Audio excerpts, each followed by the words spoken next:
Pay attention to this family of three. A husband, a mother, and their 8-year-old daughter walk through a crowded amusement park at night. Their names are Michael, Laura, and Emily Trent.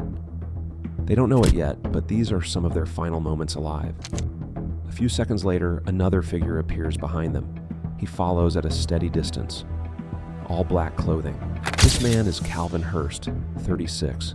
At this moment, no one knows his name, but he will soon become the center of a homicide investigation. In another section of the park, the family continues forward. The man in black trails them at the same pace. In his right hand, a faint flash of metal catches the light.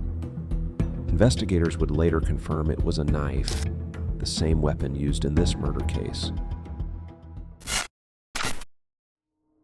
The footage was recorded inside Rivergate Fairgrounds, just outside Nashville, Tennessee. The date was June 14th, 2021.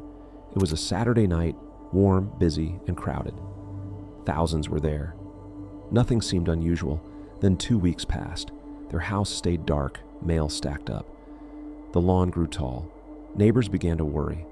A close neighbor, Linda Meadows, decided to call the police. She had known the Trents for years. In her statement, she said, and I quote, "If they were going on a trip, they would have told us. We always watched each other's houses.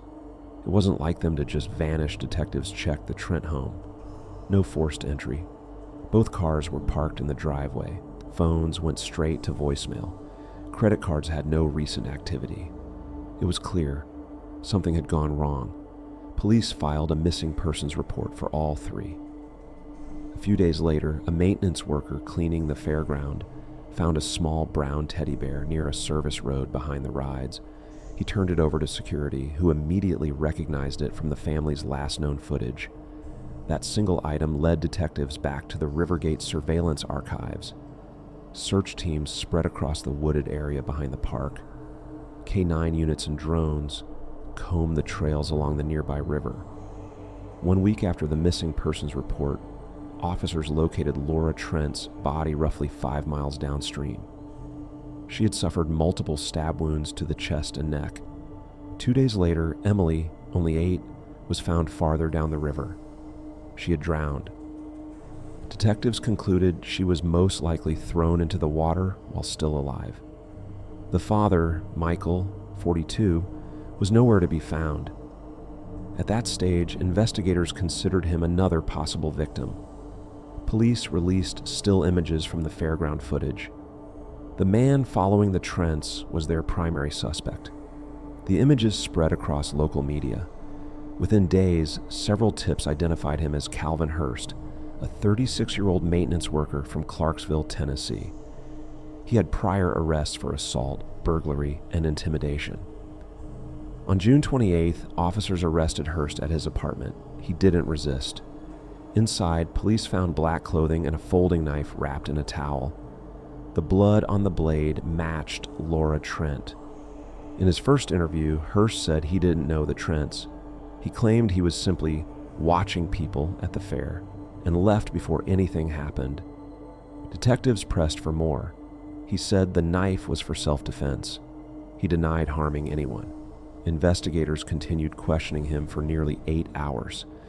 When he realized the evidence was building, his answers started to shift. He admitted following the family, but insisted he wasn't acting alone. He said someone else had been involved. When asked who, he hesitated. He said, "You wouldn't believe me even if I told you." Detectives reminded him that cooperation could help his case. After several minutes of silence, he said, "It wasn't just me. There was a plan." He didn't mention names at first. He said someone close to them told him what to do. That clue changed the investigation. Detectives traced his phone records. They found multiple calls exchanged between Hurst and an unlisted number registered under Michael Trent's name. Financial records showed a $3,500 transfer from Michael to Hurst made 3 days before the disappearance. The transaction label read, "Project." Investigators obtained a search warrant for Michael's phone and electronic devices. They uncovered deleted text messages between him and Hurst discussing timing, when the lights go down, and no witnesses. The messages confirmed coordination. When detectives confronted Hurst with the new findings, he said, "Yeah, he paid me. He said she was cheating. He wanted her gone." Detectives brought in Michael Trent for questioning. He appeared calm. He said he had no connection to Hurst.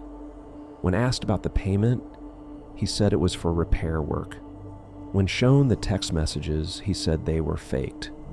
He denied any knowledge of the murders, but the evidence continued to pile up. Digital analysis placed both phones, Michael's and Hurst's, inside the Rivergate Fairgrounds during the same time window captured by surveillance. GPS data from Hurst's car showed he drove from the fairground to the same river location where the bodies were later found.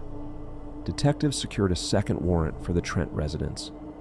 In a drawer in Michael's home office, they found a notepad with names, dates, and notes about Laura's alleged affair. On one torn page, written in ink, were the words, "Fair, loud, quick, end it." That evidence tied everything together. Michael Trent was arrested and charged with 2 counts of first-degree murder, conspiracy to commit murder, and child endangerment. During the trial, prosecutors presented the timeline in full. They showed the 3 clips from the surveillance cameras: the family walking, the man following, the flash of metal in his right hand, then the family gone. They argued that Michael planned the murders to punish his wife for infidelity and to eliminate his family in one staged event. They said the fair's chaos gave him the perfect cover. Prosecutors called witnesses who described the Trent's marriage as strained. Neighbors recalled hearing arguments late at night. Co-workers testified that Michael had become withdrawn and resentful after learning of Laura's affair. Calvin Hurst testified in court under a plea agreement. He told the jury Michael offered him money to attack Laura and make it look random. He said Michael gave him the details, what the family would be wearing, where to find them, and how to follow from behind. He said, "He told me, don't touch the kid, just make it fast." When asked why Emily was found in the river, he said, "She ran. I didn't know what else to do." The defense argued that Hurst acted alone and blamed Michael to reduce his own punishment. They said there was no physical proof linking Michael directly to the killings, but the phone records, the payment, and the messages were undeniable. The jury deliberated for 7 hours before returning a verdict, guilty on all counts. Michael Trent was sentenced to life without parole. Hurst received life with parole eligibility after 30 years. After the verdict, Rivergate Fairgrounds added new lighting and cameras near exit roads and service areas. The community of Spring Hill, where the Trents lived, held a memorial for Laura and Emily. Neighbors filled their yard with candles and flowers. Linda Meadows said she still looks at their house every evening. In her words, "You never expect something like that to happen to people you know." The case remains one of the most disturbing in Tennessee's history. A husband orchestrating his own family's deaths in a public place, captured entirely on camera without anyone realizing what they were seeing. The footage is still stored in evidence archives. 3 short clips, a family walking, a man following close behind, a flash of metal in his right hand, then silence. Those moments told investigators everything they needed to know. A father smiling beside his wife and daughter, already knowing none of them would make it home. The screen fades to static. The crowd keeps moving. But for Laura and Emily Trent, time stopped there. Thanks for watching Undocumented.